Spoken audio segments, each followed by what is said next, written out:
If you're aiming to start your content process with a structured content brief template, look no further than Frase Templates. In a blank phrase document, click the Import Template text.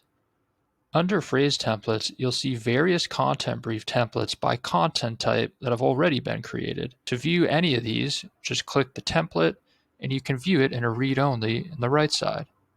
To create your own template, click the New Template button. Name your template, click the Create Template button, and now you can either type your template in here or simply copy it from elsewhere and paste it in.